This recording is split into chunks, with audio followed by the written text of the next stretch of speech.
nito sa amin. Sobrang layo na. So insan, bakit parang nandito ka nga, wala ka din sa layo nito? Bumalik ka dito sa lugar mo. Hindi sa Kabatuan. Oo, Kabatuan.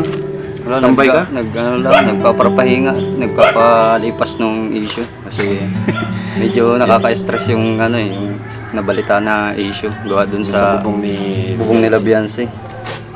Pero dapat kung tutusin, wala naman na tayong kasalanan dun kasi unang-una, ang daming bagyong dumaan. Tapos nitong huli, signal number 5 yun.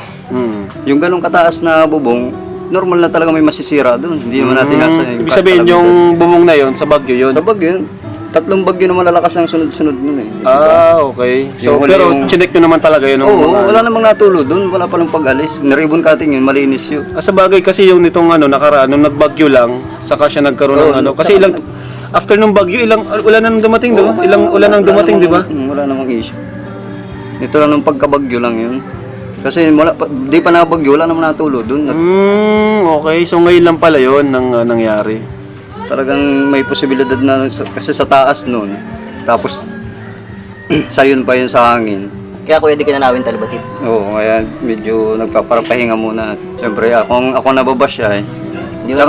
Tsaka pati dapat, hindi na inaasa sa Kalingap Carpenters. Pwede naman nilang ipa-repair yun eh.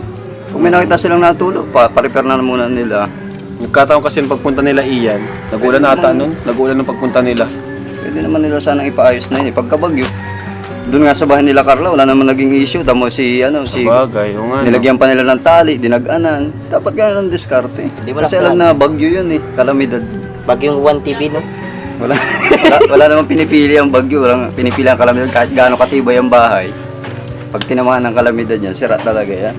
Huwag naman lang iasa na babalikan pa namin, tapos re-repairin na lang. Madami namang pabahay hindi naman na counting hindi naman na nila sinasabi na, ba't nagtutulo na naman ito? Yung mga kalamidad na dumadaan sa atin yung Bicol, bagyuhin ito. Kaya ngayon, nandito ako ngayon kasi papahinga muna ako.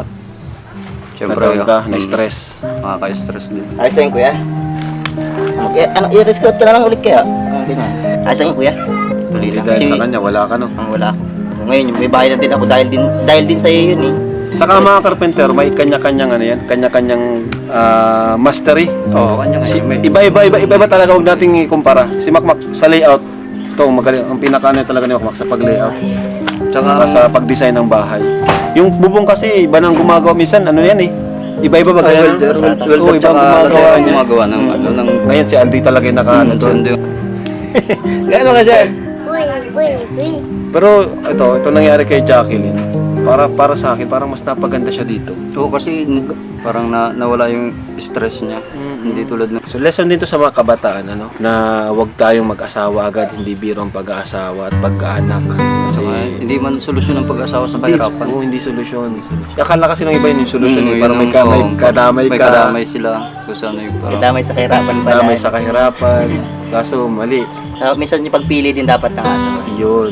Pero may tamang oras talaga dyan. May tamang oras dyan. Mas maganda pa rin mag-aasawa ka. Stable ka na. May trabaho ka na. Graduate ka na.